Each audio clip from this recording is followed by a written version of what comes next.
കണ്ടതും ചെയ്തതും ഓർത്തു.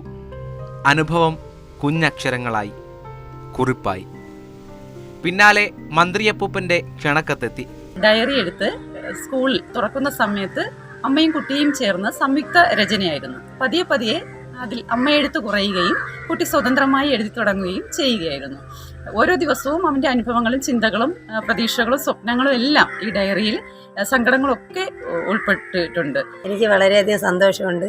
അവന് ഒരു ഡയറി ഇത് കണക്ക് ഒരു കുരുന്നെഴുത്തിലേക്ക് വന്ന് ചേർന്നതിലും അങ്ങനെ അവിടെയൊക്കെ പോകാനായിട്ടൊരു അവസരം കിട്ടിയതിലും വളരെ സന്തോഷമുണ്ട്. ടീച്ചർ ആദ്യമേ വിളിച്ച് പറയുമ്പോൾ എന്തിനു പറയണമെന്ന് എന്നെ അറിയാൻ വയ്യാത്തൊരവസ്ഥയായിരുന്നു. ഡയറി മന്ത്രിയപ്പം കണ്ടു, അപ്പൊ എന്നെ വിളിച്ചു. ഞാൻ നാളെ പോകും. നാളെ എത്തി. അധ്യാപികയ്ക്കും രക്ഷിതാക്കൾക്കുമൊപ്പം തോട്ടയ്ക്കാട് ഗവൺമെന്റ് LPS സ്കൂളിലെ 1ാം ക്ലാസ്സുകാരൻ തൻ്റെ ആദ്യ പുസ്തക പ്രകാശന വേദിയിലെത്തി. 1ാം ക്ലാസ്സുകാരുടെ ഓർമ്മക്കുറിപ്പുകൾ കോർത്തിണക്കി കുരുന്നെഴുത്തുകൾ എന്ന പേരിലാണ് പുസ്തകം പുറത്തിറക്കിയത്. വിദ്യാഭ്യാസ മന്ത്രി V. ശിവൻകുട്ടിയാണ് കുഞ്ഞു പുസ്തകത്തിന്റെ എഡിറ്റർ. പുസ്തക പ്രകാശന വേദിയിലേക്ക് തിരുവനന്തപുരം ജില്ലയിൽ നിന്ന് ക്ഷണം ലഭിച്ച കുഞ്ഞെഴുത്തുകാരന് വേദിയും കാഴ്ചക്കാരും കൗതുകമായി.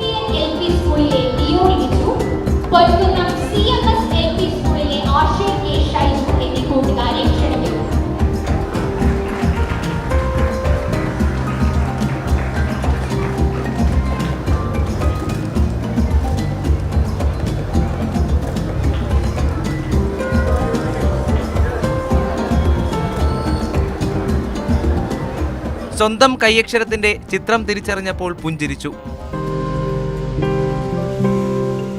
വീട്ടിൽ വളർന്ന ചീര ഭക്ഷണത്തിനായി പങ്കുവെച്ചപ്പോഴുള്ള കഥയെപ്പറ്റി വാചാലനായി. എന്തു എഴുതിയെന്തുവാ? അച്ഛൻ നട്ട ചീരനെ കുറിച്ച്. ഞാൻ സ്കൂളിൽ കൊണ്ടുപോയി എല്ലാ കൂട്ടുകാർക്കും കൊടുത്തത്, അതൊക്കെ എഴുതിയിട്ടുണ്ട്. 4ാം ക്ലാസ്സിലൊരു അർജുൻ ചേട്ടൻ ഉണ്ടായിരുന്നേ. ആ ചേട്ടന് ചീര ഇഷ്ടപ്പെട്ടോണ്ട് കുറേ നേരം ചീര എന്ന് കഴിച്ചോണ്ടിരിക്കുകയാണ്. വീണ്ടും ചീര ആണോന്ന് പറഞ്ഞു. ചീര തീർന്നു. അനുഭവത്തിനും സന്തോഷത്തിനും അടിസ്ഥാനം അച്ഛന്റെ അധ്വാനമാണെന്ന് എഴുത്തുകാരൻ തിരിച്ചറിയുന്നുണ്ട്. അച്ഛൻ ചീര നട്ടുണ്ടാണ് എനിക്ക് സ്കൂളിൽ കൊണ്ടുകൊടുക്കാൻ പറ്റിയത്.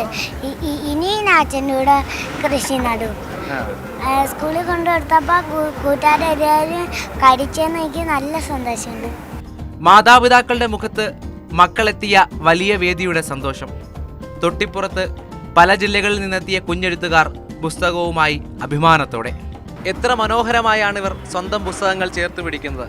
എത്ര അനായാസമായാണ് ഇവർ എഴുത്തുകാരാകുന്നത്. പൊതുവിദ്യാഭ്യാസത്തിന് കീഴിൽ ഇവർ എത്രയോ ചുവട് മുന്നിലാണ്. ബിജു VS നൊപ്പം രാഹുൽ ജിനാഥ്, മാതൃഭൂമി ന്യൂസ്, തിരുവനന്തപുരം.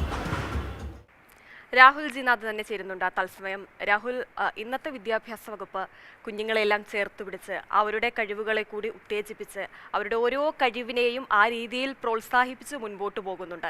അത് മാതൃകാപരമായ ഒന്നാണ്. ഡിയർ മിനിസ്റ്റർ അല്ലെങ്കിൽ വിദ്യാഭ്യാസ മന്ത്രി എന്നുള്ളതിൽ നിന്നൊക്കെ മാറി മന്ത്രി അപ്പൂപ്പൻ എന്നാണ് കുഞ്ഞുങ്ങൾ പോലും വിളിക്കുന്നത്. അത് വളരെ കൗതുകമുള്ളൊരു കാര്യമാണ്. ഇപ്പം എന്തായാലും മിഥുൻ്റെയും കൂട്ടുകാരുടെയൊക്കെ കാര്യമാണ് നമ്മൾ പറഞ്ഞു വന്നത്. അപ്പം മിഥുനും ഫ്രണ്ട്സും ഫാമിലിയൊക്കെ ഫുൾ ഹാപ്പി അല്ലേ?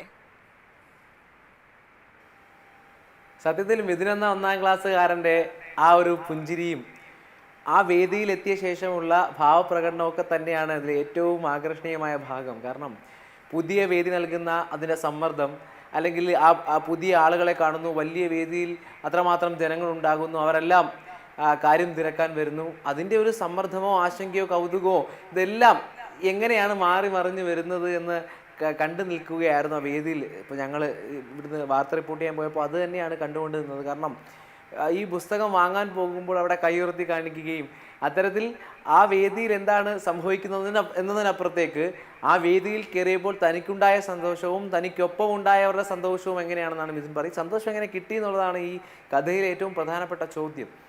അത് മിഥുൻ കൃത്യമായി തിരിച്ചറിയുന്നുണ്ട്. ആ പുസ്തകം കൊണ്ടുവന്ന് എന്താ എഴുതിയതെന്ന് ചോദിക്കുമ്പോൾ, ഞാൻ ജീവിതത്തിൽ നടന്നൊരു കാര്യമാണ് എഴുതിയത്. എൻ്റെ ജീവിതത്തിൽ നടന്നൊരു കാര്യം.